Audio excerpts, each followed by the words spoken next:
you can't be a victim of terror and sit with the perpetrators of terror.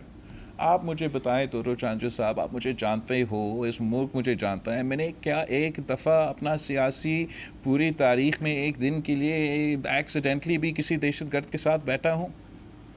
میں کیا کروں اگر ان میں اتنا نفرت عروج پہ پہنچ چکا ہے کہ وہ سارے مسلمان کو دہشت گرد کرانا چاہتے ہیں، یہاں تک کہ وہ بلاول بھٹو زرداری کو بھی دہشت گرد کرانا چاہتے ہیں۔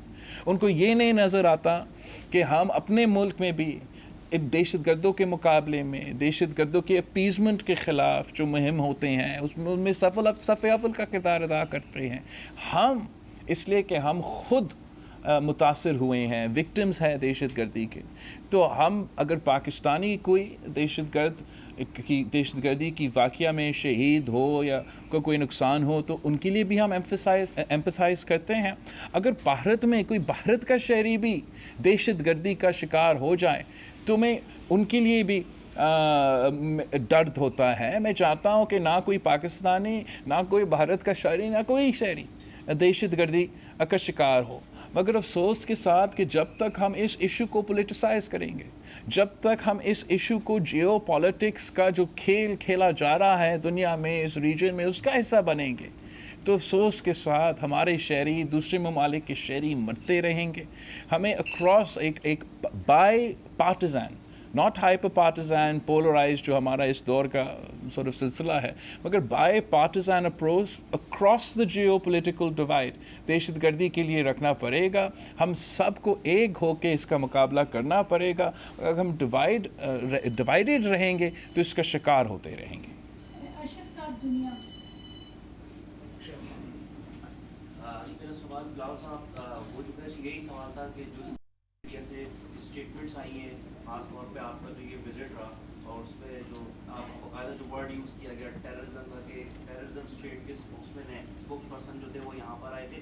تو سر اب یہ معاملات آپ نے اس چیز کی ایک لائن تو کلیئر کر دی ہے کہ انڈیا سے آپ کے اس وقت تک پاکستان کی بات چیت نہیں ہو سکتی جب تک 4 اگست والی جو لائن ہے اس کو وہ ہمارا پالیسی ہے. یہ آپ نے یہ بات بیان دے دی ہے. سر اب یہ اسی طریقے سے چلتا رہے گا، پھر امن کی جو باتیں ہوتی ہیں دیگر اسٹیٹس یونائٹڈ نیشن پہ بھی اس طرح کی بات ہوئی، دیگر ممالک میں بھی، چائنا بھی اس پہ بات کرے، تو اب اس میں آگے پوزیشن کیا ہوگی؟ میرے خیال میں آگے اس کا حل نکلے گا. ایسا ہم ہمیشہ اس اسٹیٹ میں نہیں رہیں گے. لیکن آپ بھی مانیں گے کہ میرے لیے مشکل ہوگا، میرا اپنا فارن آفس کو کنونس کرنے مشکل ہوگا کہ میں ان کو کہوں آپ جا کے کسی ممالک کے ساتھ آپ بات چیت کریں، جب انہوں نے دکھایا ہے اپنے ایکشنز کے تھرو کہ وہ کسی بائی لیٹرل اگریمنٹ کا حصہ کی رسپیکٹ نہیں کرتے، انٹرنیشنل لا کو رسپیکٹ نہیں کرتے، United Nation Security Council resolution کو رسپیکٹ نہیں کرتے. تو اس صورتحال میں the onus is on India to create an environment conducive to talks. ایسا تو نہیں ہے کہ دہشت گردی شروع ہوا 2019 میں. پاکستان، بھارت بھی دہشت گردی کے شکار کافی دیر سے ہوتے آ رہے ہیں، اور ان دہشت گردوں کے حملے کے باوجود بات چیت بھی ہوا ہے. اب ہم دونوں نے یہ فیصلہ کرنا ہے کہ کیا ہم ان دہشت گردوں کو، ان انتہا پسندوں کو، ان نان اسٹیٹ ایکٹرز کو پاکستان اور بھارت کے عوام کی قسمت کے فیصلے کرنے دیں گے، یا ہم خود اپنا مستقبل کا راستہ طے کریں گے.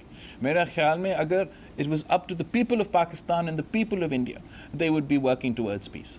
Last question Akram Baloch capital. Sir میرا سوال یہ ہے کہ جس طرح انڈیا نے ایک متنازع علاقے پر قبضہ کر کے اگست 19 میں اور ایک لکیر کھینچ دیا تھا بھارت اور پاکستان کے درمیان تعلقات کو، اور پھر اس کے بعد آپ کا بھی موقف وہی ہے کہ جب تک انڈیا بیک نہیں ہوگا انڈیا سے بات چیت نہیں ہوگی. لیکن جو سفر کر رہے ہیں دونوں ممالک کے عوام، خاص طور پر ہم اپنے ملک کی بات کریں گے جہاں بھوک و افلاس ہے، معاشی تباہی ہے، ماحولیاتی جو ہے نا تباہی ہے، جو صورتحال ہے، تو یہ جو لکیر کھینچی گئی ہے تو یہ لکیر مستقل طور پر قائم رہے گی، اور اسی طرح ہم ماحولیاتی جو تباہ کاری ہیں ان کا جو ہے نا سامنا کرتے رہیں گے، بھوک افلاس، بے روزگاری اور ساری اسی چیز کا جو ہے نا سامنا کرتے رہیں گے، یا آگے چل کر یہ لکیر یہ جو لکیر ہے اس کا کوئی تعلق نہیں ہے ہمارے دوسرے جو مسائل ہیں. And I don't think that it can happen in perpetuity, cause ظلم آخر کار بڑھتا ہے پھر مٹ جاتا ہے. کب تک بھارت انکار کرے گا کہ یونائٹڈ نیشنز جس کا ہم سب ممبر ہیں، کہ ان کا کب تک، how long can they deny international law? How long can they deny United Nations Security Council resolutions? How long can they run away from a plebiscite in Kashmir? ہمارا موقف کیا ہے کہ کشمیر کے عوام کا فیصلے کرنے دیں. ان کا موقف کیا ہے کہ نہیں، ہم قبضہ کر کے ادھر بیٹھے رہیں. تو میرا خیال میں کہ the arc of history is long, but ultimately it bends towards justice. اور انشاءاللہ تعالی ہم اس چیز کا حل نکالیں گے.